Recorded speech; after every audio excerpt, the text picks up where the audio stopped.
We're meeting as President Trump and the First Lady continue to undergo treatment in Washington after testing positive for COVID-19. We send our thoughts and prayers to them for their rapid and complete recovery and for the recovery of everyone afflicted by the coronavirus. The two campaigns and the Commission on Presidential Debates have agreed to the ground rules for tonight.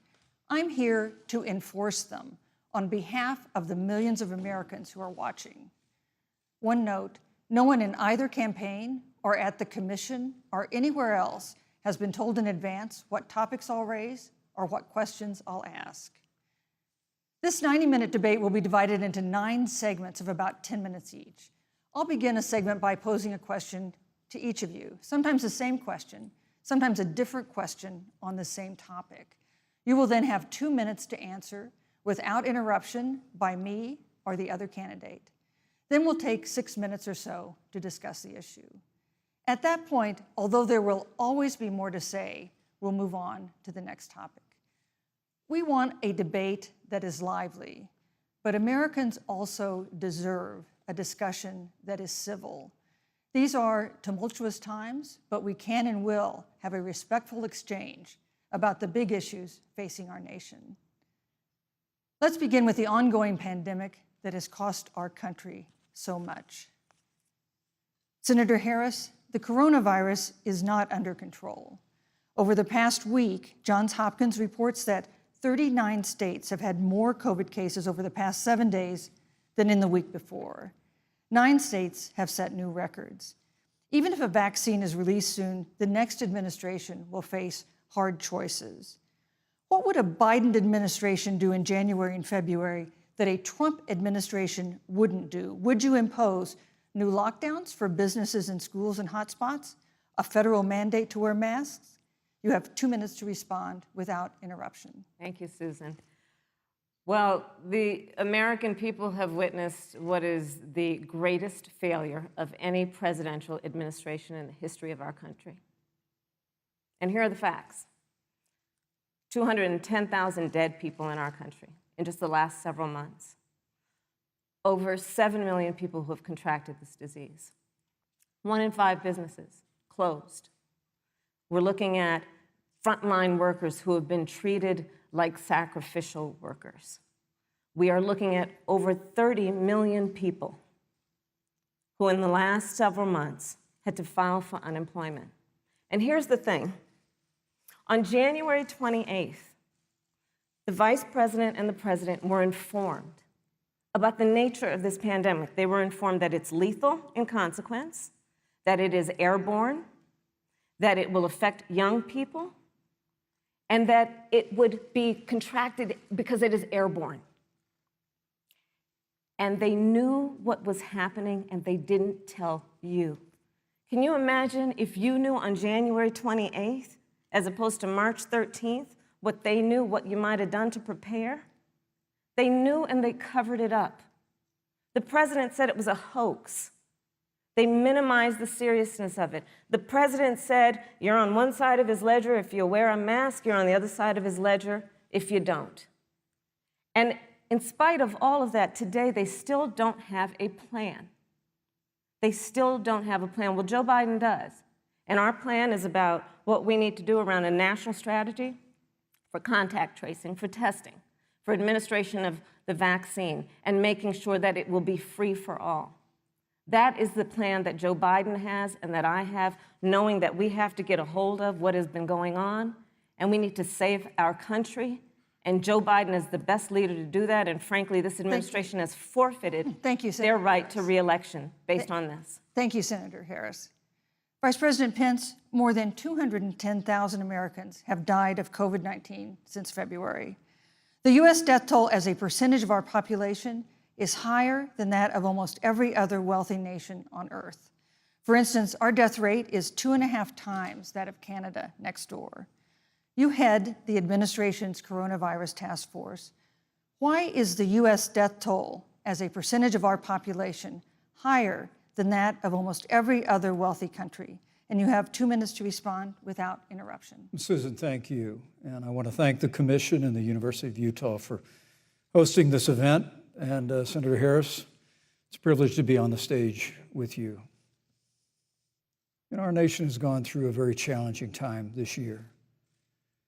But I want the American people to know that from the very first day, President Donald Trump has put the health of America first. Before, there were more than 5 cases in the United States, all people who had returned from China. President Donald Trump did what no other American president had ever done, and that was he suspended all travel from China, the second largest economy in the world. Now, Senator Joe Biden opposed that decision. He said it was xenophobic and hysterical. But I can tell you, having led the White House Coronavirus Task Force, that that decision alone by President Trump bought us invaluable time to stand up the greatest national mobilization since World War II.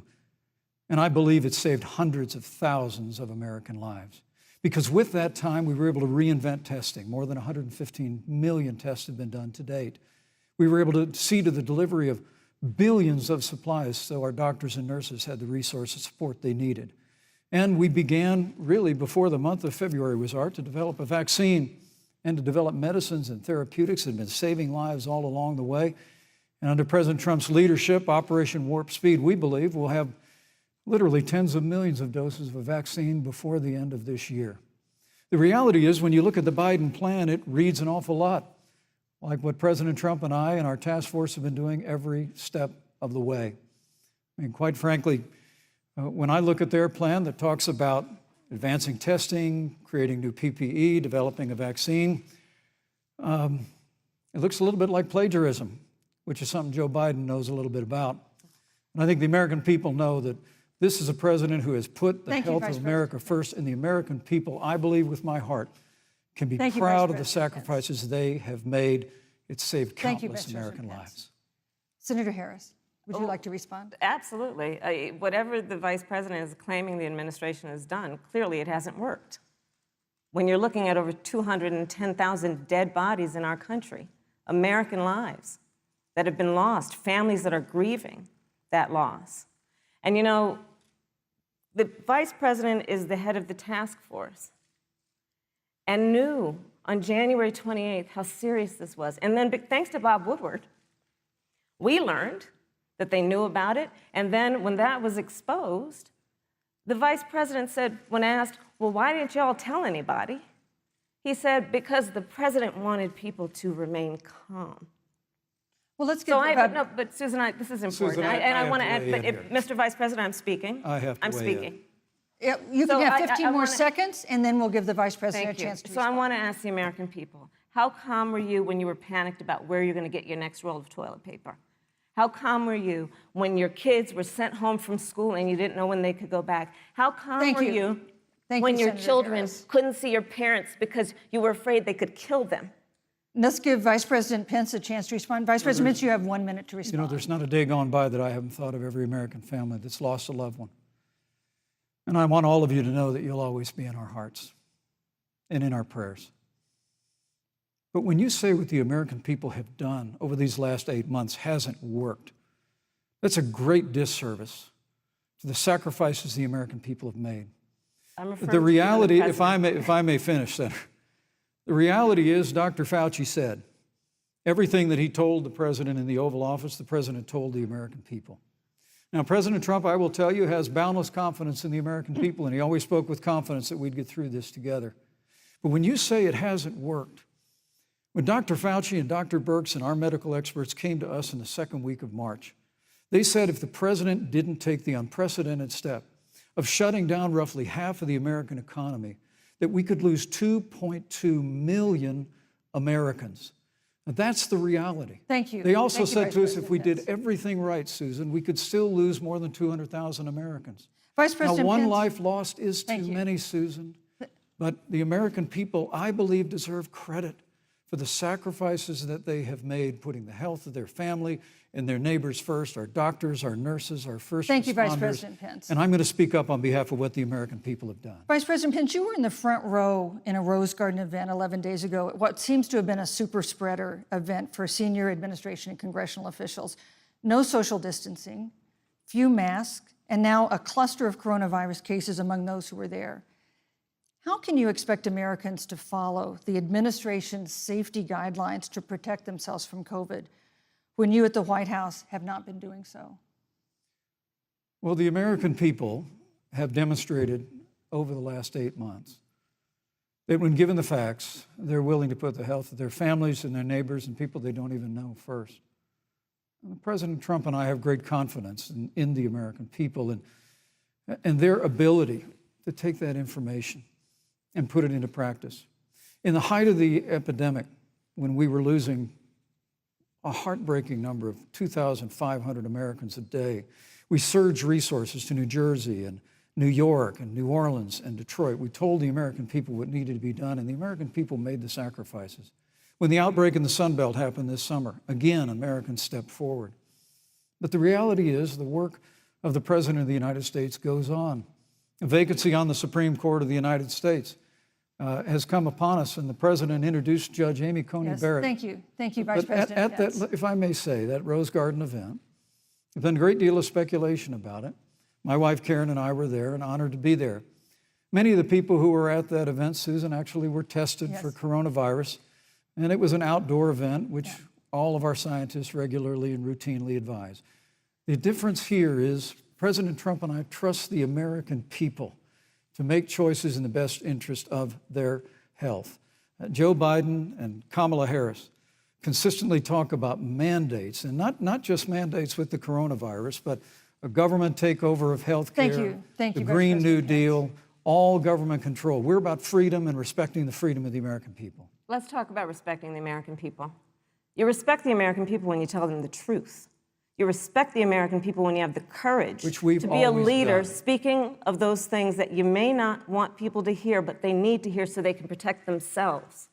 But this administration stood on information that if you had as a parent, if you had as a worker knowing you didn't have enough money saved up, and now you're standing in a food line because of the ineptitude of an administration that was unwilling to speak the truth to the American people. So let's talk about caring about the American people. The American people have had to sacrifice far too much because of the incompetence of this administration. It is asking too much of the people. Susan, we talked about it is asking too much of the people. That they would not be equipped with the information they need to help themselves to protect their parents and their children. Kamala Harris, Senator Harris, I'm sorry. It's fine, I'm Kamala. No, you're Senator Harris to me. For life to get back to normal, Dr. Anthony Fauci and other experts say that most of the people who can be vaccinated need to be vaccinated. But half of Americans now say they wouldn't take a vaccine if it was released now. If the Trump administration approves a vaccine before or after the election, should Americans take it, and would you take it? If the public health professionals, if Dr. Fauci, if the doctors tell us that we should take it, I'll be the first in line to take it, absolutely. But if Donald Trump tells us that we should take it, I'm not taking it. Vice President Pence, there have been a lot of repercussions from this pandemic. In recent days, the president's diagnosis of COVID-19 has underscored the importance of the job that you hold and that you are seeking. That's our second topic tonight. It's the role of the vice president. One of you will make history on January 20th. You will be the vice president to the oldest president the United States has ever had. Donald Trump will be 74 years old on Inauguration Day. Joe Biden will be 78 years old. That already has raised concerns among some voters, concerns that have been sharpened by President Trump's hospitalization in recent days. Vice President Pence, have you had a conversation or reached an agreement with President Trump about safeguards or procedures when it comes to the issue of presidential disability? And if not, do you think you should? You have 2 minutes without interruption. Well, Susan, thank you, although I would like to go back. I think we need to move on to the issue of thank you, but I would like to go back because the reality is that we're going to have a vaccine, Senator, in record time, in unheard of time, in less than a year. We have 5 companies in phase 3 clinical trials, and we're right now producing tens of millions of doses. So the fact that you continue to undermine public confidence in a vaccine, if the vaccine emerges during the Trump administration, I think is unconscionable. And Senator, I just ask you, stop playing politics with people's lives. The reality is that we will have a vaccine, we believe, before the end of this year. and it will have the capacity to save countless American lives. And your continuous undermining of confidence in a vaccine is it's just unacceptable. And let me also say, the reality is when you talk about failure in this administration, we actually do know what failure looks like in a pandemic. It was 2009. The swine flu arrived in the United States. Thankfully, it ended up not being as lethal as the coronavirus. But before the end of the year, when Joe Biden was Vice President of the United States, not 7.5 million people contracted the swine flu. 60 million Americans contracted the swine flu. If the swine flu had been as lethal as the coronavirus, in 2009, when Joe Biden was Vice President, we would have lost 2 million American lives. His own Chief of Staff, Ron Klain, would say last year that it was pure luck that they did, quote, everything possible wrong. And we learned from that. They left the strategic national stockpile empty. They left an empty and hollow plan, but we still learned from it. And I think the American people, I'm going to say again, can be proud of what we have done.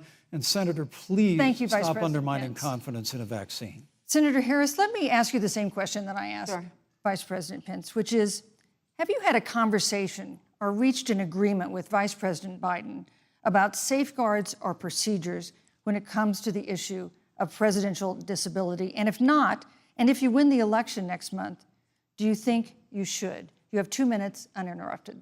So let me tell you, first of all, the day I got the call from Joe Biden, it was actually a Zoom call, asking me to serve with him on this ticket was probably one of the most memorable days of my life.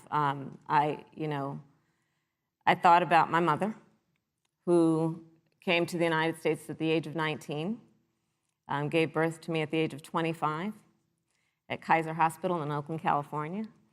And the thought that I'd be sitting here right now, I know would make her proud, and she must be looking down on this. Joe and I were raised in a very similar way. We were raised with values that are about hard work, about the value and the dignity of public service, and about the importance of fighting for the dignity of all people. And I think Joe asked me to serve with him because, I have a career that included being elected the first woman district attorney of San Francisco, where I created models of innovation for law enforcement in terms of reform of the criminal justice system. I was elected the first woman of color and black woman to be elected Attorney General of the state of California, where I ran the second largest Department of Justice in the United States, second only to the United States Department of Justice. And there I took on everything from transnational criminal organizations to the big banks that were taking advantage of homeowners, to for-profit colleges that were taking advantage of veterans. And then, of course, now I serve in the United States Senate as only the second black woman ever elected to the United States Senate. I serve on the Senate Intelligence Committee, where I've been in regular receipt of classified information about threats to our nation and hotspots around the world. I've traveled the world. I've met with our soldiers in war zones. And I think Joe has asked me to serve with him because he knows that we share a purpose which is about lifting up the American people. And after the 4 years that we have seen of Donald Trump unifying our country around our common values and principles. Thank you, Senator Harris. Neither President Trump nor Vice President Biden has released a sort of detailed health information that had become the modern norm until the 2016 election. And in recent days, President Trump's doctors have given misleading answers or refused to answer basic questions about his health. And my question to each of you in turn is this information voters deserve to know? Vice President Pence, would you like to go first? Well, Susan, thank you. And let me say, on behalf of the President and the First Lady, how moved we've all been by the outpouring of prayers and concern for the President.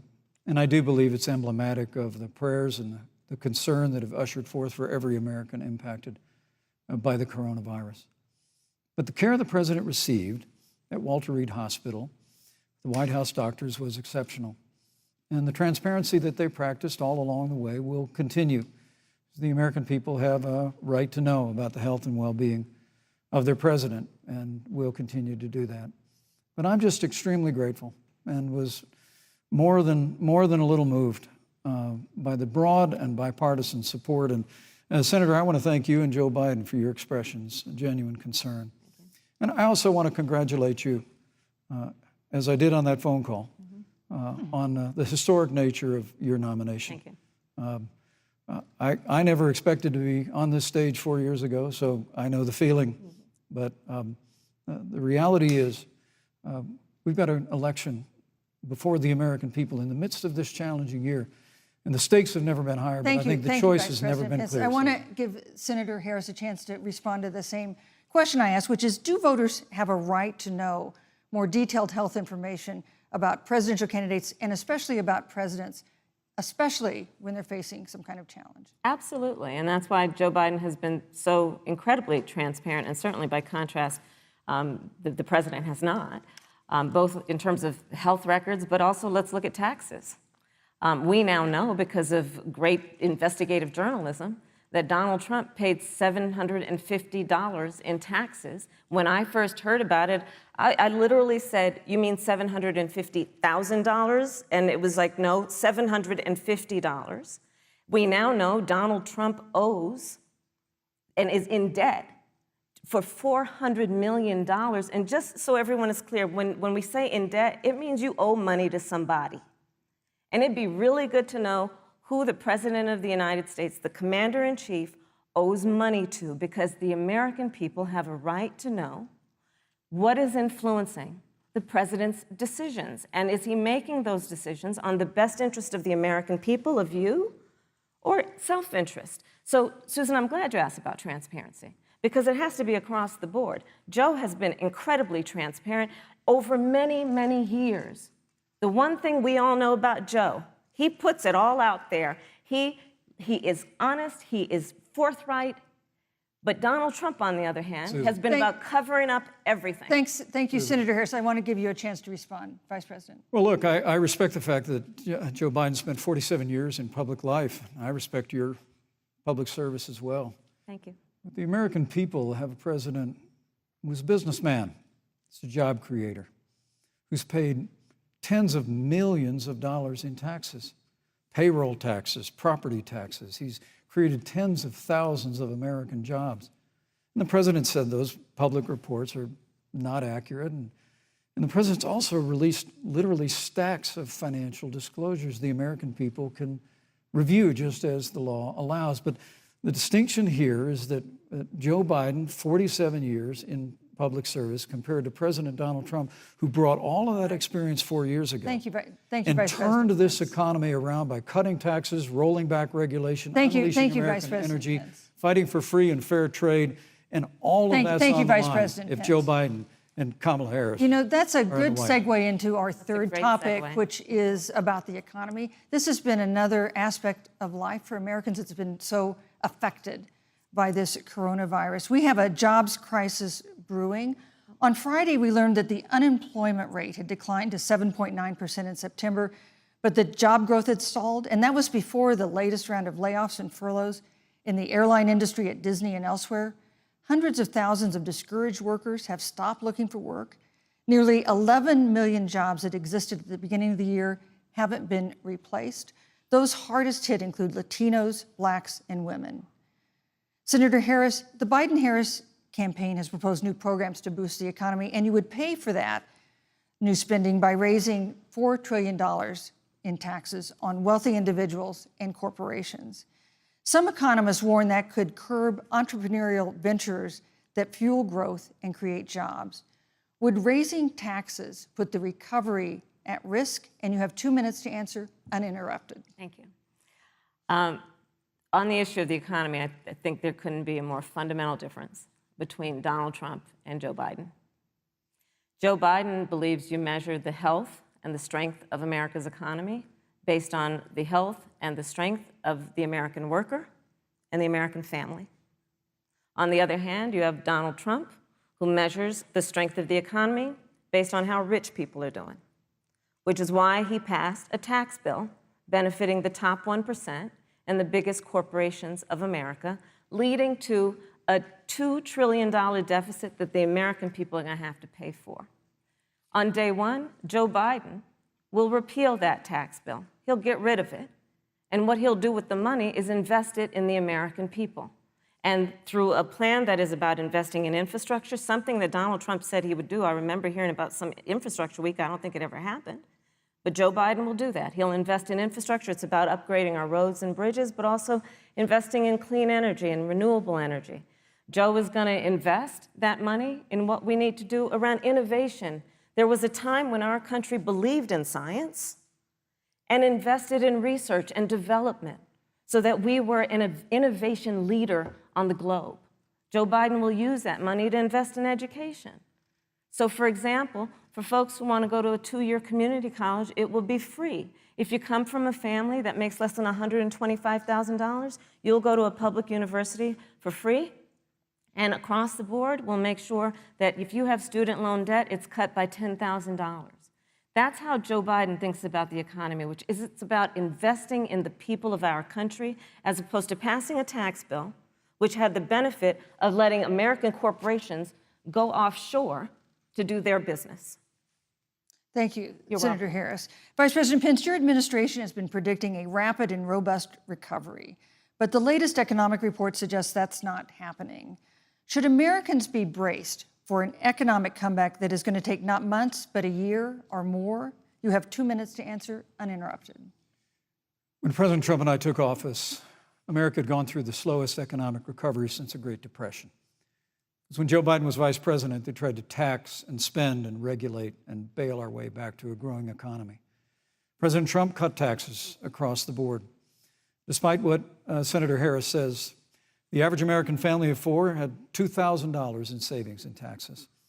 And with the rise in wages that occurred, most predominantly for blue-collar, hardworking Americans, the average household income for a family of 4 increased by $4,000 following President Trump's tax cuts. But America, you just heard Senator Harris tell you, on day one, Joe Biden's going to raise your taxes. It's really remarkable to think, Susan.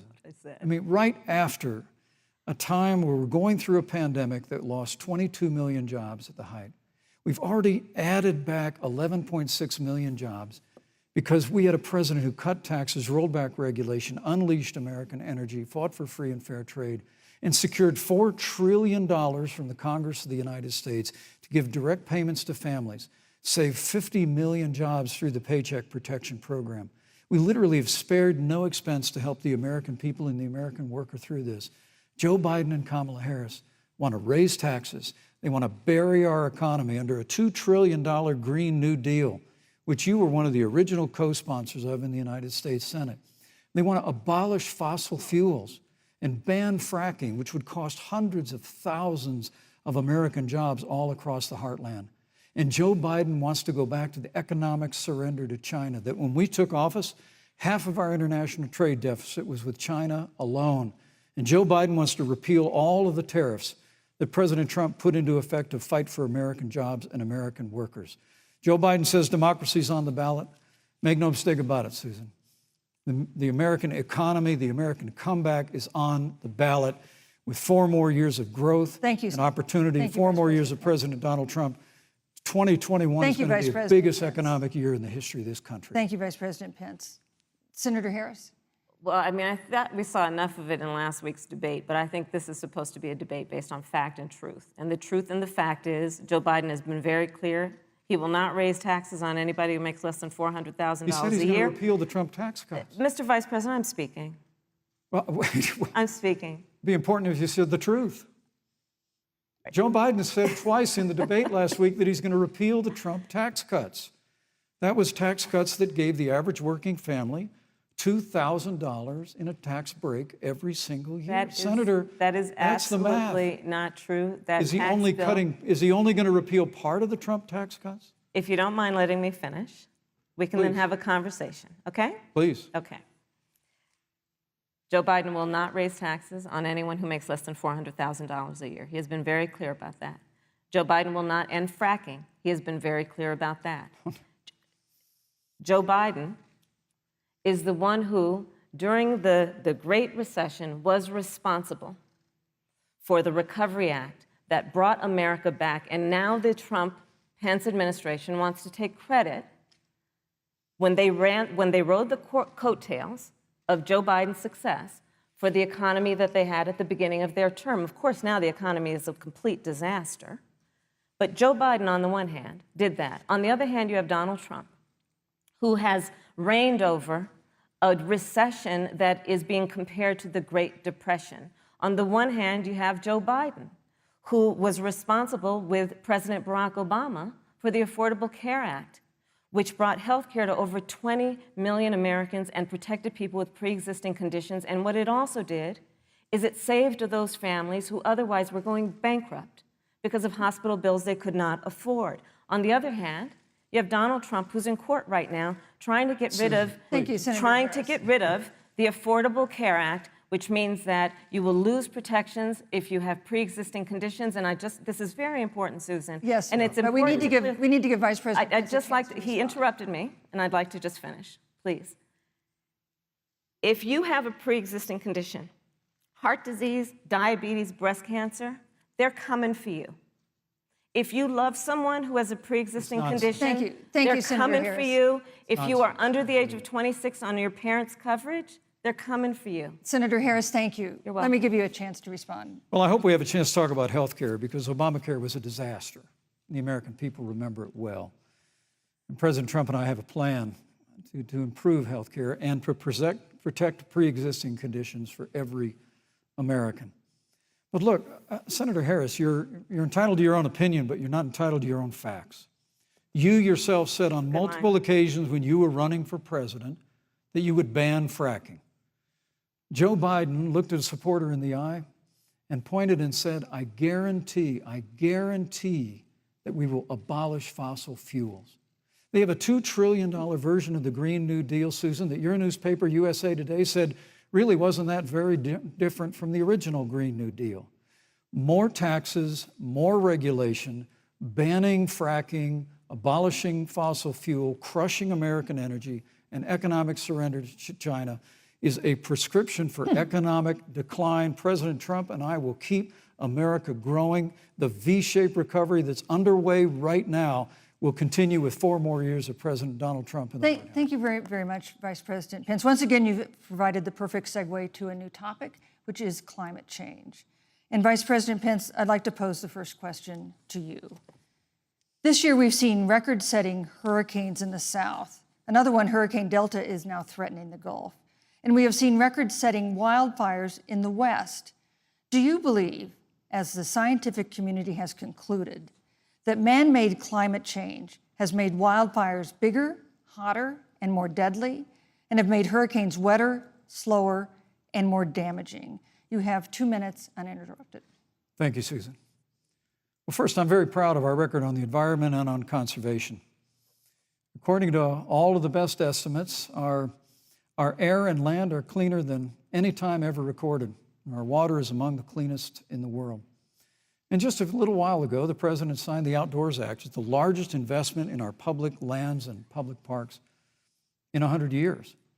So President Trump has made a commitment to conservation and to the environment.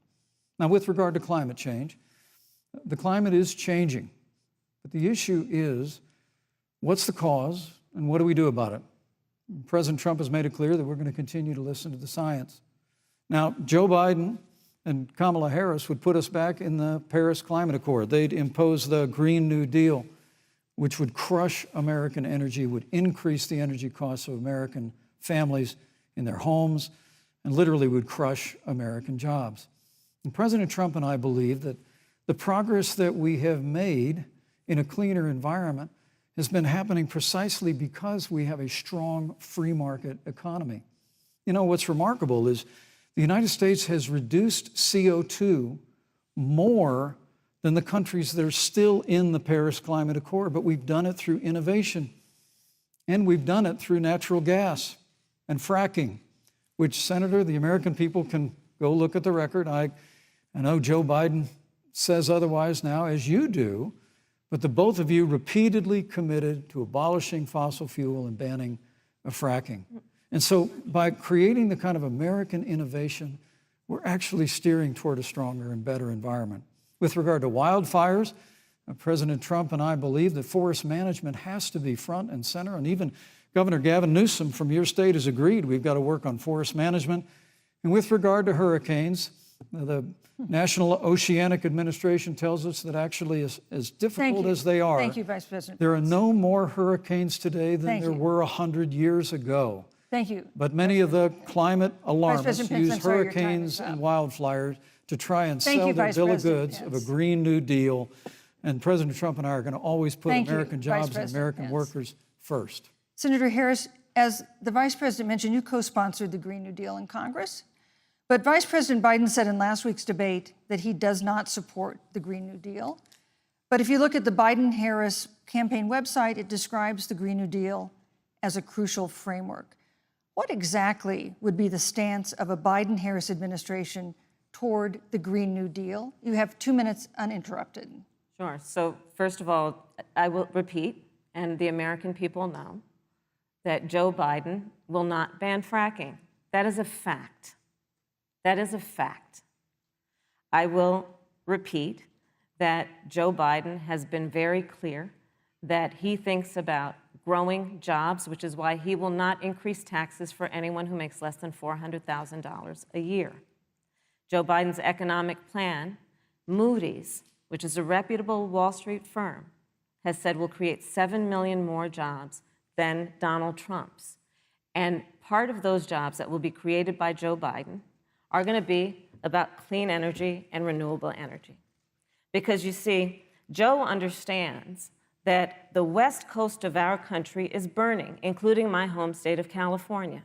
Joe sees what is happening on the Gulf states, which are being battered by storms. Joe has seen and talked with the farmers in Iowa, whose entire crops have been destroyed because of floods. And so Joe believes, again, in science. I'll tell you something, Susan. I served, when I first got to the Senate, on the committee that's responsible for the environment. Do you know this administration took the word science off the website and then took the phrase climate change off the website? We have seen a pattern with this administration, which is they don't believe in science. And Joe's plan is about saying we're going to deal with it, but we're also going to create jobs. Donald Trump, when asked about the wildfires in California, and the question was, you know, the science is telling us this, you know what Donald Trump said? Science doesn't know. So let's talk about who is prepared to lead our country over the course of the next 4 years on what is an existential threat to us as human beings. Joe is about saying we're going to invest that in renewable energy. It's going to be about the creation of millions of jobs. We will achieve net zero emissions by 2050, carbon neutral by 2035. Joe has a plan. This has been a lot of talk from the Trump administration, and really it has been to go backward instead of forward. We will also re-enter the climate agreement with pride. Senator Harris just said that climate change is an existential threat. Vice President Pence, do you believe that climate change poses an existential threat? As I said, Susan, the climate is changing. We'll follow the science. But once again, Senator Harris is denying the fact that they're going to raise taxes on every American. Joe Biden said twice in the debate last week that on day one he was going to repeal the Trump tax cuts. Those tax cuts delivered $2,000 in tax relief to the average family of four across America. And with regard to banning fracking, I just recommend that people look at the record. You yourself said repeatedly that you would ban fracking. You were the first Senate co-sponsor of the Green New Deal. And while Joe Biden denied the Green New Deal, Susan, thank you for pointing out, the Green New Deal is on their campaign website. And as USA Today said, it's essentially the same plan as you co-sponsored with AOC when she submitted it in the Senate. And you just heard the senator say that she's going to resubmit America to the Paris Climate Accord. Look, the American people have always cherished our environment. We'll continue to cherish it. We've made great progress reducing CO2 emissions through American innovation and the development of natural gas through fracking. We don't need a massive $2 trillion Green New Deal that would impose all new mandates on American businesses and American families. Thank you. Joe Biden wants us to retrofit 4 million American business buildings It makes no sense. It will cost jobs. President Trump is going to put America first. He's going to put jobs first, and we're going to take care of our environment and follow the science. Thank you, Vice President. On the issue of jobs, Senator Harris. Let's talk about that. The Vice President earlier referred to, as part of what he thinks is an accomplishment, the President's trade war with China. You lost that trade war. You lost it. What ended up happening is because of a so-called trade war with China, America lost 300,000 manufacturing jobs. Farmers have experienced bankruptcy because of it. We are in a manufacturing recession because of it. And when we look at where this administration has been, there are estimates that by the end of the term of this administration, they will have lost more jobs than almost any other presidential administration. And the American people know what I'm talking about. You know, I think about 20-year-olds. You know, we have a 20-year-old, a 20-something-year-old, who are coming out of high school and college right now, and you're wondering, is there going to be a job there for me? We're looking at people who are trying to figure out how they're going to pay rent by the end of the month. Almost half of American renters are worried about whether they're going to be able to pay rent by the end of the month.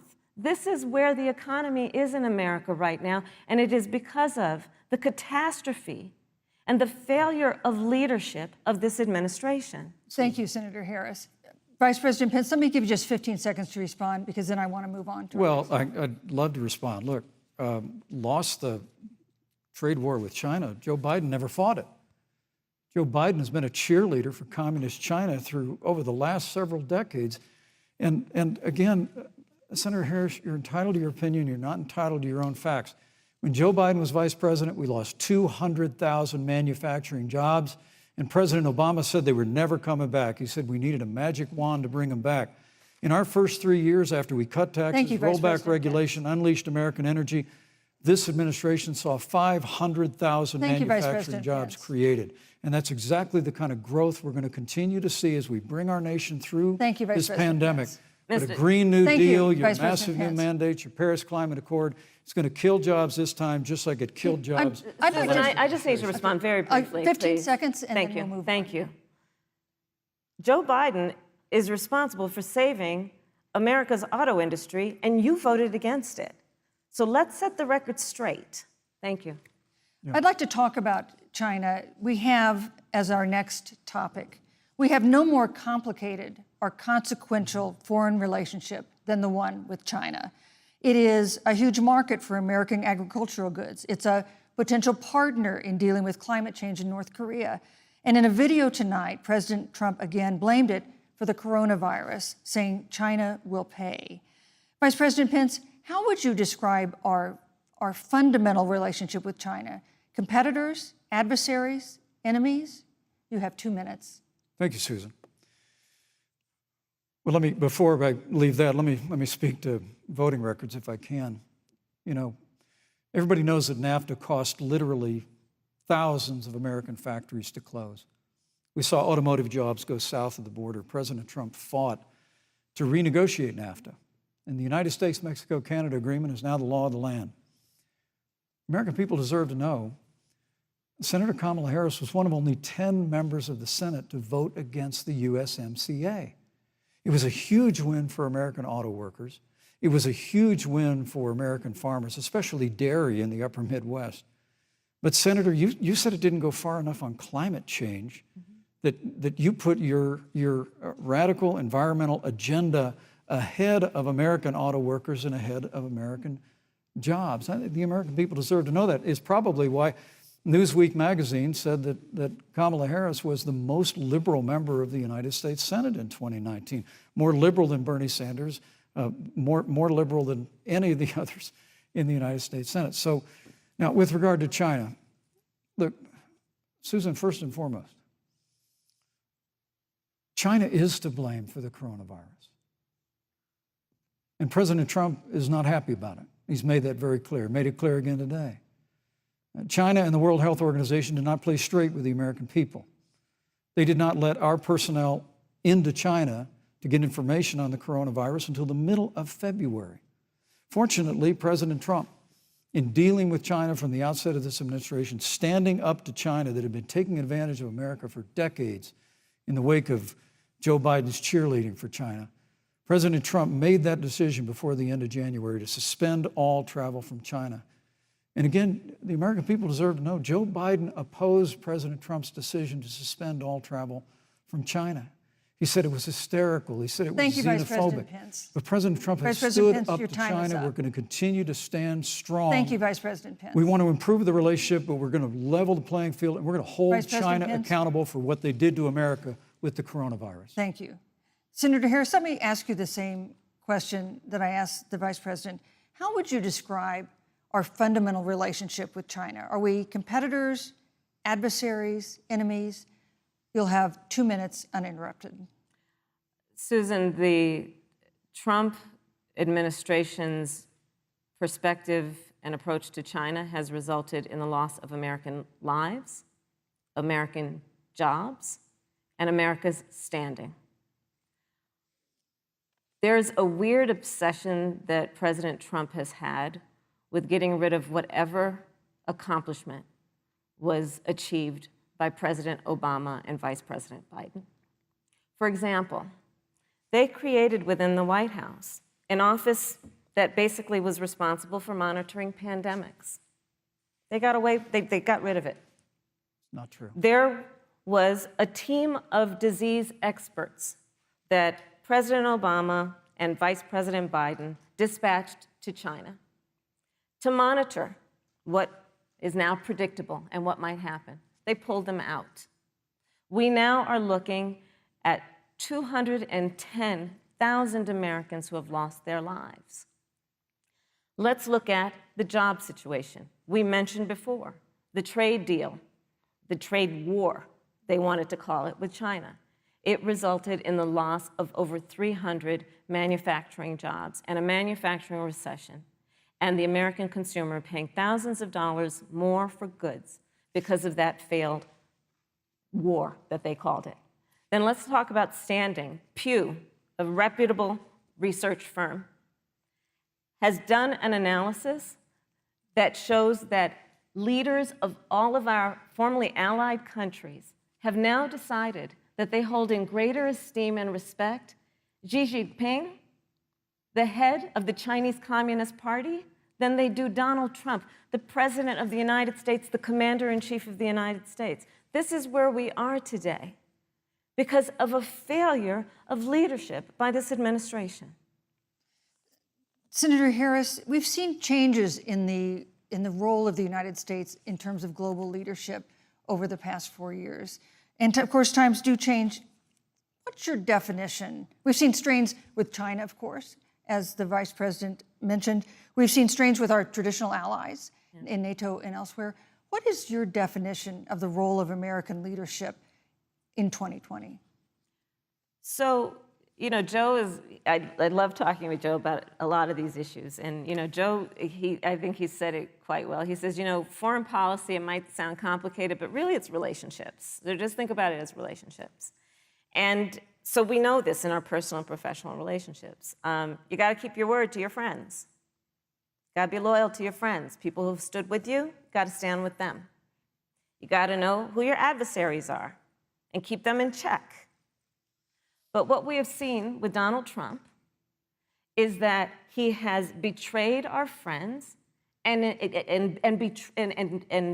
embraced dictators around the world. Let's take, for example, Russia.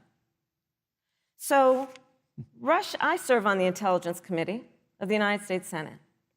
America's intelligence community told us Russia interfered in the election of the President of the United States in 2016 and is playing in 2020.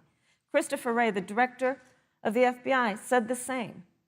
But Donald Trump, the Commander-in-Chief of the United States of America, prefers to take the word of Vladimir Putin over the word of the American intelligence community. You look at our friends at NATO.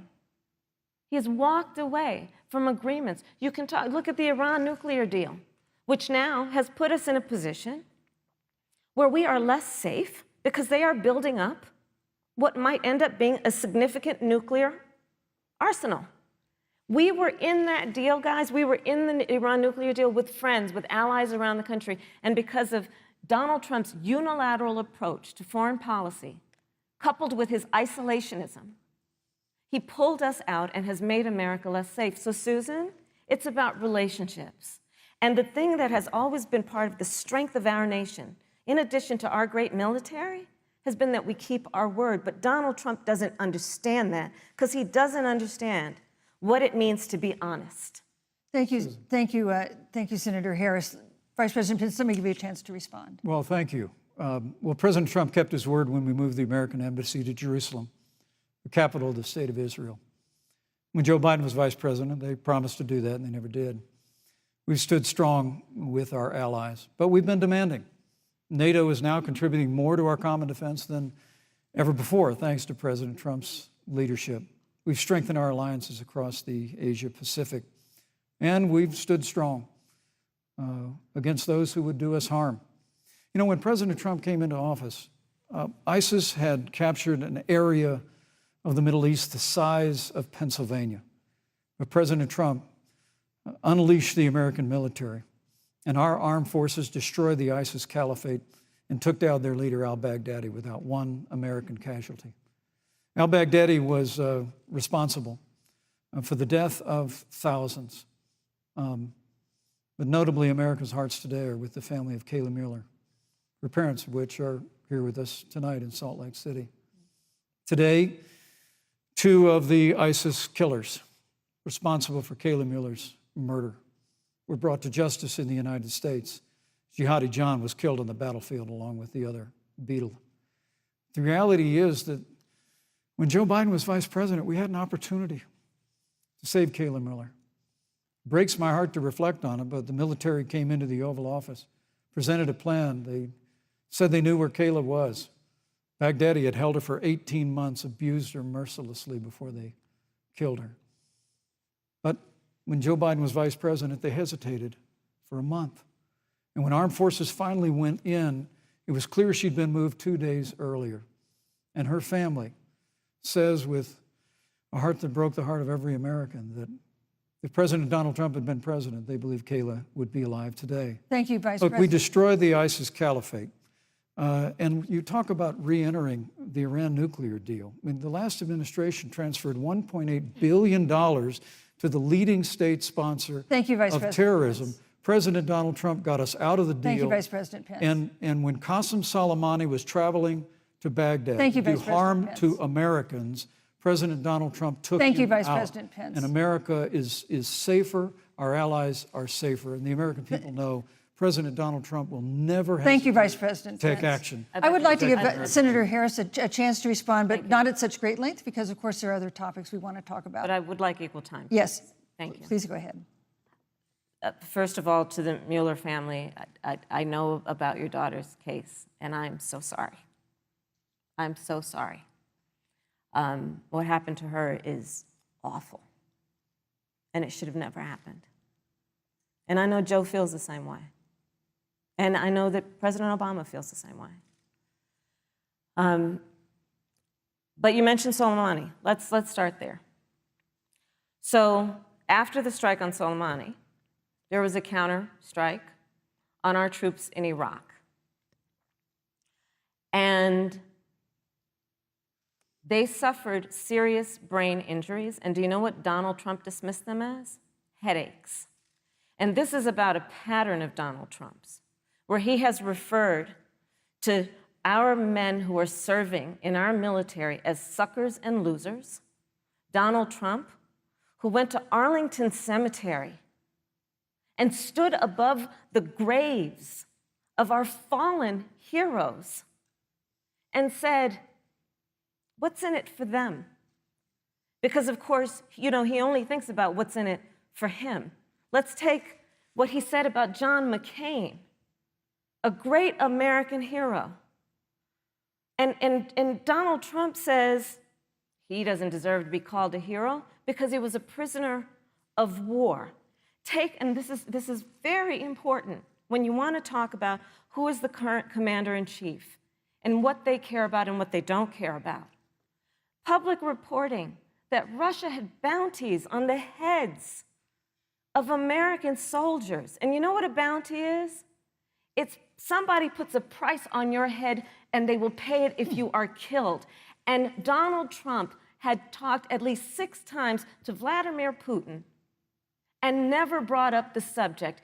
Joe Biden would never do that. Thank you. Joe Biden would, but Joe Biden would hold Russia to account for any threat to our nation's security or to our troops who are sacrificing their lives for the sake of our democracy and our safety. Thank you, Senator Harris. This is such an important issue, but we have other important issues as well. And Susan, I want to make sure we have a chance I really have to talk respond to about that. Look, she has 15 seconds because well, I got to have trying more to than keep, that. Look, well, I'm sorry, but Vice President Pence, you've had more time than she's had so far. The slanders against President Donald Trump regarding men and women of our armed forces are absurd.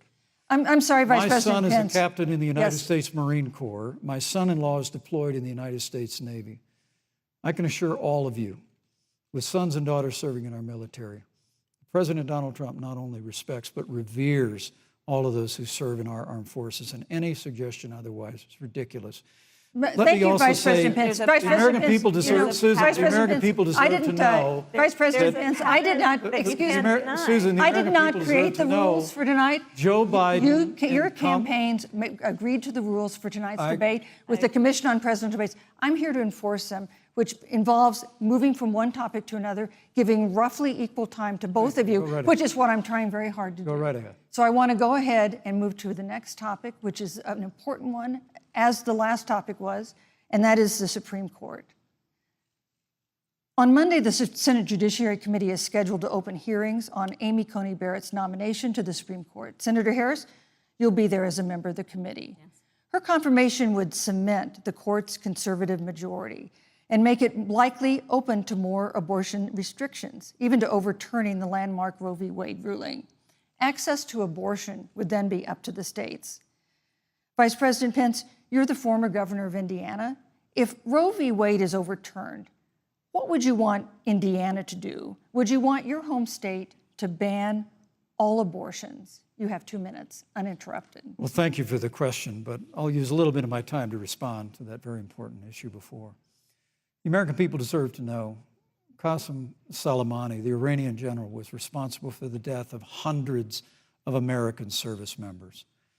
When the opportunity came, we saw him headed to Baghdad to kill more Americans. President Trump didn't hesitate, and Qasem Soleimani is gone. But you deserve to know that Joe Biden and Kamala Harris actually criticized the decision to take out Qasem Soleimani. It's really inexplicable, but with regard to Joe Biden, it's explainable, because history records that Joe Biden actually opposed the raid against Osama bin Laden. It's absolutely essential that we have a commander-in-chief who will not hesitate to act to protect American lives and to protect American service members, and that's what you have in President Donald Trump. Now, with regard to the Supreme Court of the United States, let me say President Trump and I could not be more enthusiastic about the opportunity to see Judge Amy Coney Barrett become Justice Amy Coney Barrett. She's a brilliant woman, and she will bring a lifetime of experience and a sizable American family to the Supreme Court of the United States. And our hope is, in the hearing next week, unlike Justice Kavanaugh received with treatment from you and others, we hope she gets a fair hearing. And we particularly hope that we don't see the kind of attacks on her Christian faith that we saw before. I mean, the Democrat chairman of the Judiciary Committee before, when Judge Barrett was being confirmed for the Court of Appeals, expressed concern that the dogma of her faith lived loudly in her. Dick Durbin of Illinois said that it was a concern.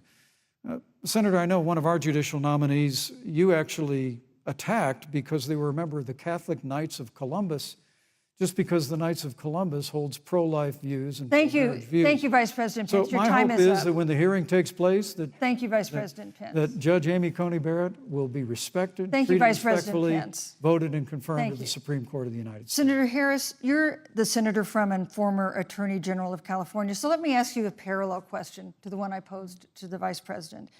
If Roe v. Wade is overturned, what would you want California to do? Would you want your home state to enact no restrictions on access to abortion.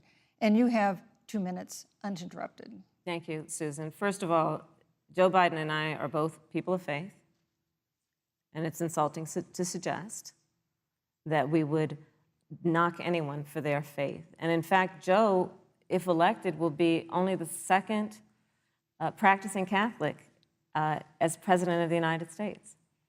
On the issue of this nomination, Joe and I are very clear, as are the majority of the American people. We are 27 days before the decision about who will be the next president of the United States. And, you know, before, when this conversation has come up, you know, it's been about election year or election time. We're literally in an election. Over 4 million people have voted. People are in the process of voting right now. And so Joe has been very clear, as the American people are. Let the American people fill that seat in the White House, and then we'll fill that seat on the United States Supreme Court. And to your point, Susan, the issues before us couldn't be more serious. There's the issue of choice, and I will always fight for a woman's right to make a decision about her own body. It should be her decision and not that of Donald Trump and the Vice President, Michael Pence. But let's also look at what else is before the court. It's the Affordable Care Act. Like, literally in the midst of a public health pandemic, when over 210,000 people have died and 7 million people probably have what will be in the future considered a pre-existing condition because you contracted the virus. Donald Trump is in court right now trying to get rid of the Affordable Care Act. And I said it before, and it bears repeating. This means that there will be no more protections, if they win, for people with pre-existing conditions. Yeah. This means that over 20 million people will lose your coverage. It means that if you're under the age of 26, you can't stay on your parents' coverage anymore. And here's the thing. The contrast couldn't be more clear. They're trying to get rid of the Affordable Care Act. Joe Biden is saying, let's expand coverage. Let's give you a choice of a public option or private coverage. Let's bring down premiums. Thank you, Senator Let's Harris. lower Medicare eligibility to 60. Thank you, Senator That's true Harris. leadership. You know, you mentioned earlier, Vice President Pence, that the president was committed to maintaining protections for people with pre-existing conditions. But you do have this court case that you are supporting, your administration supporting, that would strike down the Affordable Care Act. The president says, President Trump says that he's going to protect people with pre-existing conditions, but he has not explained how he would do that. And that was one of the toughest nuts to crack when they were passing the Affordable Care Act. So tell us specifically, how would your administration protect Americans with pre-existing conditions to have access to affordable insurance if the Affordable Care Act is struck down? Well, thank you, Susan. But let me just say, addressing your very first question, I couldn't be more proud to serve as vice president to a president who stands without apology for the sanctity of human life. I'm pro-life. I don't apologize for it. And this is another one of those cases where there's such a dramatic contrast. Joe Biden and Kamala Harris support taxpayer funding of abortion all the way up to the moment of birth. Late-term abortion. They want to increase funding to Planned Parenthood of America. Now, for our part, I would never presume how Judge Amy Coney Barrett would rule on the Supreme Court of the United States, but we'll continue to stand strong for the right to life. When you speak about the Supreme Court, though, I think the American people really deserve an answer, Senator Harris. Are you and Joe Biden going to pack the court if Judge Amy Coney Barrett is confirmed? I mean, there have been 29 vacancies on the Supreme Court during presidential election years, from George Washington to Barack Obama. Presidents have nominated in all 29 cases.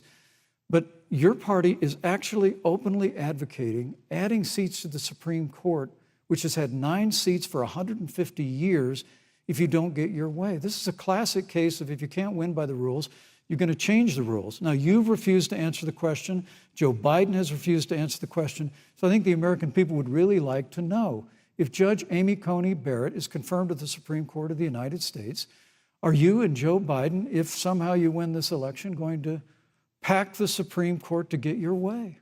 I'm so glad we went through a little history lesson. Let's do that a little more. In 1864... Well, I'd like you to answer the question. No, Mr. Vice President, I'm please, speaking. very I'm fast. speaking. Okay. In 1864, one of the, I think, political heroes, certainly of the president, I assume of you also, Mr. Vice President, is Abraham Lincoln. Mm-hmm. Abraham Lincoln was up for re-election, and it was 27 days before the election, and a seat became open on the United States Supreme Court. Abraham Lincoln's party was in charge not only of the White House, but the Senate. But Honest Abe said it's not the right thing to do. The American people deserve to make the decision about who will be the next president of the United States, and then that person can select who will serve for a lifetime on the highest court of our land. And so Joe and I are very clear. The American people are voting right now, and it should be their decision about who will serve on this most important body for a lifetime. Thank you, And Senator the American Harris. people, Susan, are voting right now. They'd like to know if you and Joe Biden are going to pack the Supreme Court if you don't get your way in this nomination. Let's talk about packing. You once Come again on. gave a non-answer. Joe Biden gave a non-answer. Trying to answer you the now. American people deserve a straight answer. And if you haven't figured it out yet, the straight answer is they are going to pack the Supreme Court if they somehow win this election. Men and Mr. women, Vice President, I got to I tell you, think people across this country, if you cherish our Supreme Court, if you cherish the separation of powers, you need to reject the Biden-Harris ticket. Come November the 3rd, re-elect President Donald Trump, and we'll stand by that separation of powers in a 9-seat Supreme Court. Yeah, let's talk about packing the court then. Let's talk about the Please. fact. Yeah, I'm about to. So the Trump-Pence administration has been, because I sit on the Senate Judiciary Committee, Susan, as you mentioned, and I've witnessed the appointments for lifetime appointments to the federal courts, district courts, courts of appeal. People who are purely ideological, people who have been reviewed by legal professional organizations and found to have been not competent, are substandard. And do you know that of the 50 people who President Trump appointed to the Court of Appeals for lifetime appointments, not one is black? This is what they've been doing. You want to talk about packing a court? Let's have that discussion. All right, thank you, Senator. Let's go on and talk about the issue of racial justice. I just want the record to reflect she never answered the question. So I think the American people, Thank maybe you. in the next debate, Joe Biden will answer the question, but I think thank the you. American people know the answer. Thank you, Vice President. In March, Breonna Taylor, a 26-year-old emergency room technician in Louisville, was shot and killed after police officers executing a search warrant in a narcotics investigation broke into her apartment. The police said they identified themselves. Taylor's boyfriend said he didn't hear them do that. He used a gun registered to him to fire a shot, which wounded an officer. The officers then fired more than 20 rounds into the apartment. They say they were acting in self-defense. None of them have been indicted in connection with her death. Senator Harris, in the case of Breonna Taylor, was justice done? You have 2 minutes. I don't believe so. And I've talked with Breonna's mother, Tamika Palmer, and her family deserves justice. She was a beautiful young woman. She had as her life goal to become a nurse, and she wanted to become an EMT to first learn what's going on out on the street so she could then become a nurse and save lives. And her life was taken unjustifiably and tragically and violently. And it brings me to, the 8 minutes and 46 seconds that America witnessed, during which an American man was tortured and killed under the knee of an armed, uniformed police officer. And people around our country of every race, of every age, of every gender, perfect strangers to each other, marched shoulder to shoulder, arm in arm, fighting for us to finally achieve that ideal of equal justice under law. And I was a part of those peaceful protests. And I believe strongly that, first of all, we are never going to condone violence, but we always must fight for the values that we hold dear, including the fight to achieve our ideals. And that's why Joe Biden and I have said on this subject, look, and I'm a former career prosecutor. I know what I'm talking about. Bad cops are bad for good cops. We need reform of our policing in America and our criminal justice system, which is why Joe and I will immediately ban chokeholds and carotid holds. George Floyd would be alive today if we did that. We will require a national registry for police officers who break the law. We will, on the issue of criminal justice reform, get rid of private prisons and cash bail, and we will decriminalize marijuana, and we will expunge the records of those who have been convicted of marijuana. This is a time for leadership on a tragic, tragic issue of unarmed Black people in America who have been killed. Thank you, Senator Harris. Vice President Pence, let me pose the same question to you. In the case of Breonna Taylor, was justice done? You have 2 minutes, uninterrupted. Well, our heart breaks for the loss of any innocent American life. And the family of Breonna Taylor has our sympathies. But I trust our justice system, a grand jury that refused the evidence. And it really is remarkable that as a former prosecutor, you would assume that an impaneled grand jury looking at all the evidence got it wrong. But you're entitled to your opinion, Senator. I think, look, and with regard to George Floyd, there's no excuse for what happened to George Floyd. And justice will be served. But there's also no excuse for the rioting and looting that followed. I mean, it really is astonishing. Flora Westbrook is with us here tonight in Salt Lake City.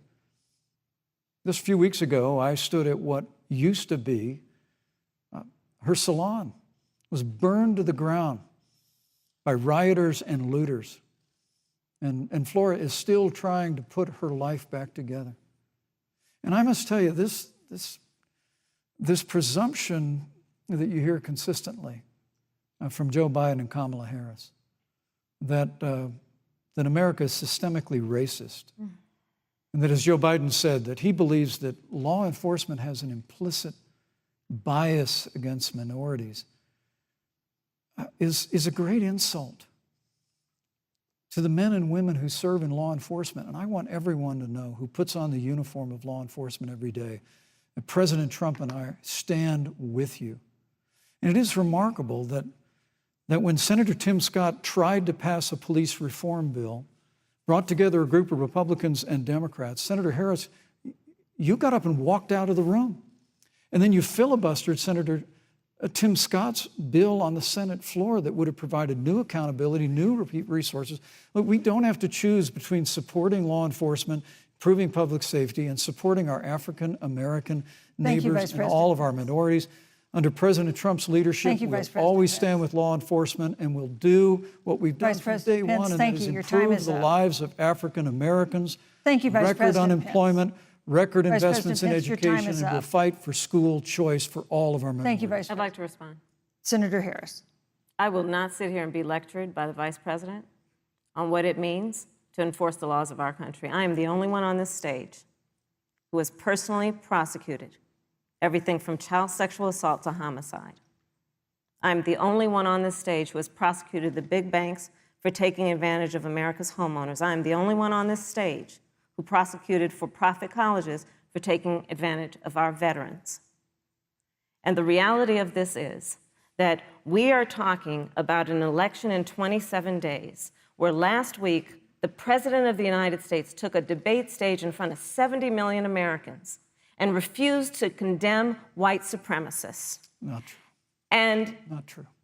It wasn't like he didn't have a chance. He didn't do it, and then he doubled down. And then he said, when pressed, stand back, stand by. And this is a part of a pattern of Donald Trump's. He called Mexicans rapists and criminals. He instituted as his first act a Muslim ban. He, on the issue of Charlottesville, where people were peacefully protesting the need for racial justice, where a young woman was killed, and on the other side there were neo-Nazis carrying tiki torches, shouting racial epithets, anti-Semitic slurs, and Donald Trump, when asked about it, said there were fine people on both sides. This is who we have as the President of the United States. And America, you deserve better. Joe Biden will be a president who brings our country together. Senator Harris, and recognizes the beauty in our diversity and the fact that we Senator all Harris, have so much more in common than what separates us. Vice President Pence, let me give you a minute to respond. Thank you, Susan. I appreciate that very much. You know, I think this is one of the things that makes people dislike the media so much in this country, Susan, is that you selectively edit, just like Senator Harris did, comments that President Trump and I and others on our side of the aisle make. I mean, Senator Harris conveniently omitted, after the president made comments about people on either side of the debate over monuments, he condemned the KKK, neo-Nazis, and white supremacists, and has done so repeatedly. You're concerned that he doesn't condemn neo-Nazis. President Trump has Jewish grandchildren. His daughter and son-in-law are Jewish. This is a president who respects and cherishes all of the American people. But you talk about having personally prosecuted. I'm glad you brought up your record, Senator. Thank you. I really need to make this point. When you were DA in San Francisco, when you left office, African Americans were 19 times more likely to be prosecuted for minor drug offenses than whites and Hispanics. When you were Attorney General of California, you increased the disproportionate incarceration of blacks in California. You did nothing on criminal justice reform in California. You didn't lift a finger to pass the First Step Act on Capitol Hill. I mean, the reality is your record speaks for itself. President Trump and I have fought for criminal justice reform. Thank you, Vice President We fought Pence. for educational choice and opportunities for African Americans, all of our Thank you, minorities. sir. And we'll do it for 4 more Thank years. you. You know, there is no more important issue than the final issue that we're going to talk about tonight, and that is the issue of the election But itself. Susan, he attacked my record. I would like an opportunity to respond. Let me give you 30 seconds because we're running out of time. I appreciate that. First of all, having served as the Attorney General of the state of California, the work that I did is a model of what our nation needs to do, and we will be able to do under a Joe Biden presidency. Our agenda includes what this administration has failed to do. It will be about not only instituting a ban on chokeholds and carotid holes. Thank you. Not only. Thank you, Senator I Harris. would like to go through. These are points that you made earlier in the hour, and I want to talk about the election itself before we have to. But I want to talk about the connection between what Joe and I will do and my record, which includes I was the first statewide officer to institute a requirement that my agents would wear body cameras and keep them on full time. We were the first to initiate a requirement that there would be a training for law enforcement on implicit bias because, yes, Joe Biden and I recognize that implicit bias does exist, Mr. Vice President, contrary to what you may believe. We did the work of instituting reforms that were about investing in reentry. This is the work that we have done and the work we will do going forward. And again, I will not be lectured by the Vice President on our record of what we have done in terms of law enforcement and keeping our communities safe and a commitment to reforming the criminal justice system of America. Thank you, Senator Harris. And I'd like to pose I'd like you to respond first to the question on our final topic, the election itself. President Trump has several times refused to commit himself to a peaceful transfer of power after the election. If your ticket wins and President Trump refuses to accept a peaceful transfer of power, what steps would you and Vice President Biden then take? What would happen next? You have 2 minutes. So I'll tell you, Joe and I are, I think, particularly proud of the coalition that we've built around our campaign. We probably have one of the broadest coalitions of folks that you've ever seen in a presidential race. Of course, we have the support of Democrats, but also independents and Republicans. In fact, 7 members of President George W. Bush's cabinet are supporting our ticket. We have the support of Colin Powell, Cindy McCain, John Kasich, over 500 generals, retired generals, and former national security experts and advisors are supporting our campaign. And I believe they are doing that because they know that Joe Biden has a deep, deep-seated commitment to fight for our democracy and to fight for the integrity of our democracy and to bring integrity back to the White House. And so we believe in the American people. We believe in our democracy. And here's what I'd like to say to everybody. Vote. Please vote. Vote early. Come up with a plan to vote. Go to iwillvote.com. You can also go to joebiden.com. We have it within our power in these next 27 days to make the decision about what will be the course of our country for the next 4 years. And it is within our power, and if we use our vote and we use our voice, we will win. And we will not let anyone subvert our democracy with what Donald Trump has been doing, as he did on the debate stage last week, when again in front of 70 million people, he openly attempted to suppress the vote. Joe Biden, on the other hand, on that same debate stage, because clearly Donald Trump doesn't think he can run on a record because it's a failed record, Joe Biden on that stage said, hey, just please vote. So I'll repeat what Joe said. Please vote. Thank you, Senator. Vice President Pence, President Trump has several times refused to commit himself to a peaceful transfer of power after the election. If Vice President Biden is declared the winner and President Trump refuses to accept a peaceful transfer of power, what would be your role and responsibility as Vice President? What would you personally do? You have 2 minutes. Well, Susan, first and foremost, I think we're going to win this election. Because while Joe Biden and Kamala Harris rattle off a long litany of the establishment in Washington, D.C., an establishment that Joe Biden's been a part of for 47 years, President Donald Trump has launched a movement of everyday Americans from every walk of life. And I have every confidence that those same Americans that delivered that historic victory in 2016, they see this president's record where we rebuild our military, we revived our economy through tax cuts and rolling back regulation, fighting for fair trade, unleashing American energy. We appointed conservatives to our federal courts at every level. And we stood with the men and women of law enforcement every single day. And I think that movement of Americans has only grown stronger in the last 4 years. But when you talk about accepting the outcome of the election, I must tell you, Senator, your party has spent the last 3.5 years trying to overturn the results of the last election. It's amazing. When Joe Biden was Vice President of the United States, the FBI actually spied on President Trump and my campaign. I mean, there were documents released this week that the CIA actually made a referral to the FBI documenting that those allegations were coming from the Hillary Clinton campaign. And of course, we've all seen the avalanche, what you put the country through for the better part of 3 years until it was found that there was no obstruction, no collusion, case closed. And then Senator Harris, you and your colleagues in the Congress tried to impeach the President of the United States over a phone call. And now Hillary Clinton has actually said to Joe Biden that in her words, under no circumstances should he concede the election. So let me just say, I think we're going to win this election.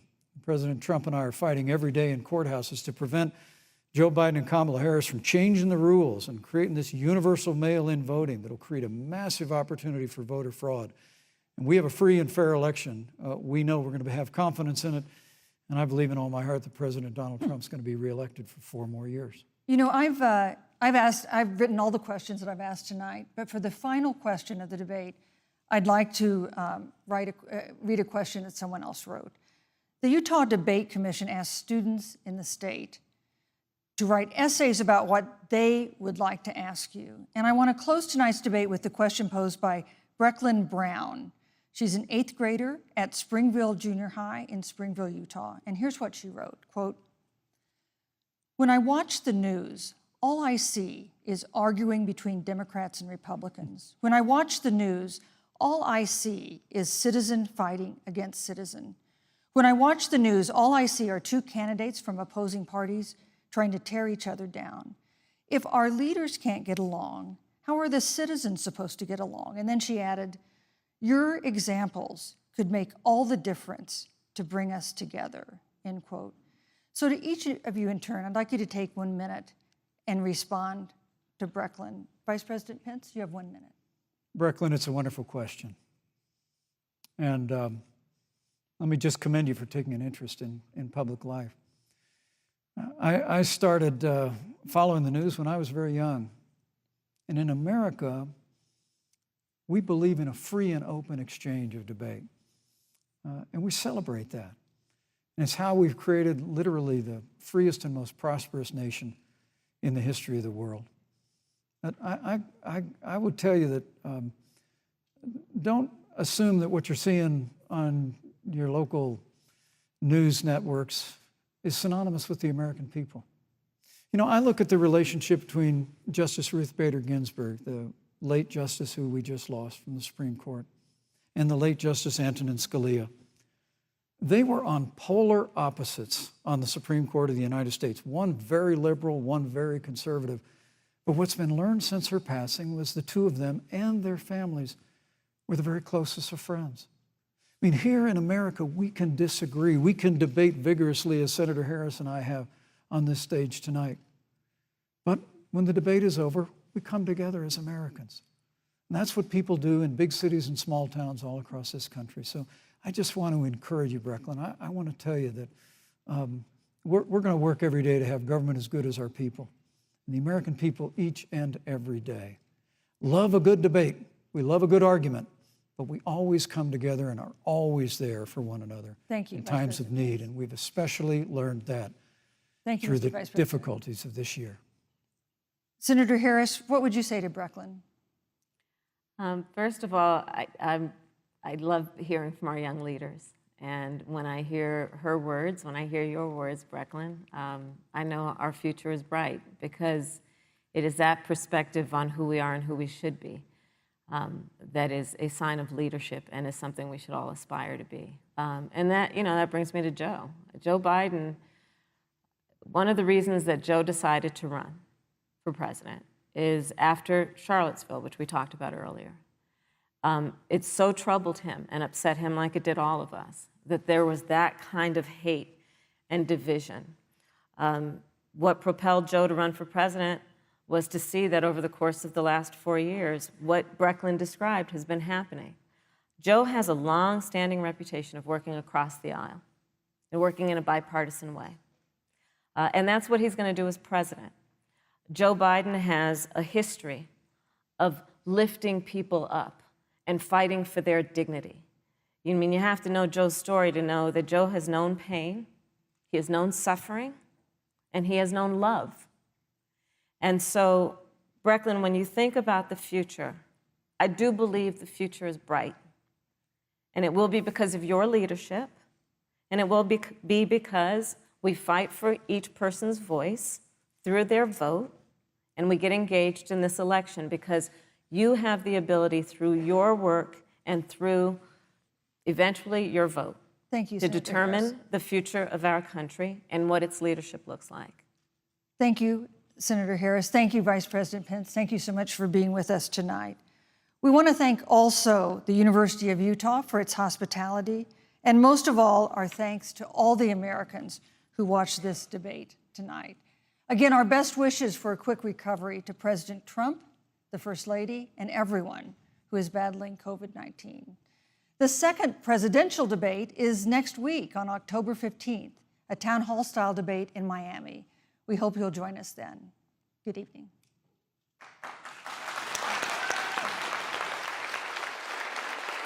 The forgotten part.